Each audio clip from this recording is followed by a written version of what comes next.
তাঁরা সরকারি কর্মচারী কিংবা সরকারি সাহায্যপ্রাপ্ত স্কুলের শিক্ষক বা শিক্ষিকা। রাজনীতির সঙ্গে সরাসরি কোনো সম্পর্ক নেই, কিন্তু গত কয়েকদিন ধরে রাজ্য রাজনীতির কেন্দ্রবিন্দুতে এসে পড়েছেন তারা। বিএলও অর্থাৎ বুথ লেভেল অফিসাররা। ভোটার তালিকার বিশেষ সংশোধন শুরু হওয়ার পর কার নাম ভোটার তালিকায় থাকবে, কার নাম বাদ যাবে তা নির্ধারণে অত্যন্ত গুরুত্বপূর্ণ ভূমিকা থাকবে এই বিএলওদের। যাবতীয় নথি খতিয়ে দেখবেন তারাই। নির্বাচন কমিশনের নিয়ম অনুযায়ী প্রত্যেক বুথ পিছু একজন করে বিএলও থাকবেন। তাদের কাজ হলো বাড়ি বাড়ি গিয়ে ভোটার তালিকা মিলিয়ে দেখা। ভোটার তালিকায় নাম তোলা বা সংশোধন হয় তাদের হাত দিয়েই। এনকোয়ারির পর পুরো তথ্য তারা পাঠিয়ে দেন ইলেকটোরাল রেজিস্ট্রেশন অফিসারকে। বিএলওদের দেওয়া তথ্য সঠিক কিনা যাচাই করেন ইআরও। বিএলওদের নিয়োগ প্রক্রিয়া হয় নির্দিষ্ট নিয়ম মেনে।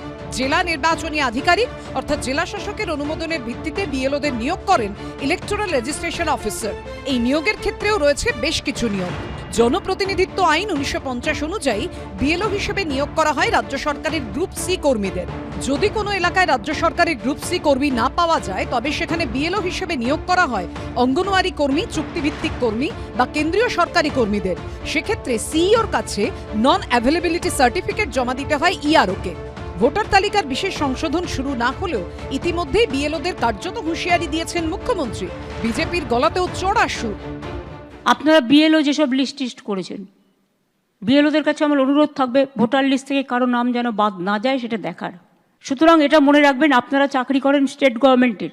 মনোজ পন্থ তাকে 13CC স্মরণ করিয়ে দিয়ে বলতে চাই, 5ই জুলাইয়ের পরে নিয়োগকৃত একটাও বিএলও উইথ ভ্যালিড রিজন এবং সিওর অনুমোদন ছাড়া আপনি আইনগতভাবে চেঞ্জ করতে পারেন না।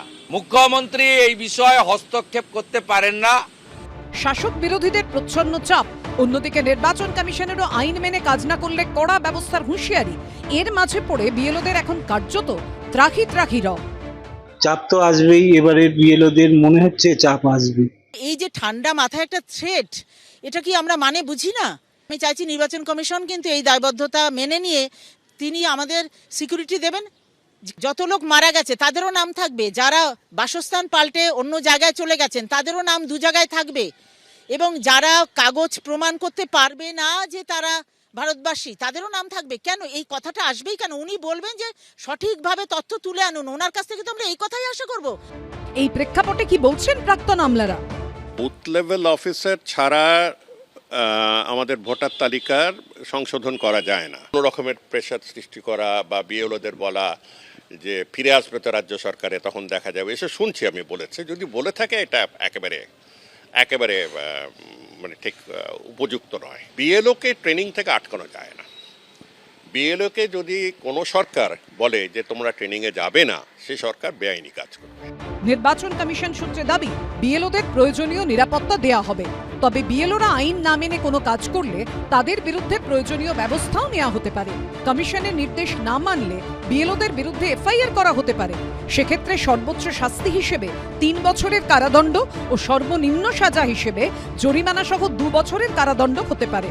রুমা পাল, সুদীপ চক্রবর্তী ও শিবাশিস মৌলিকের রিপোর্ট, এবিপি আনন্দ।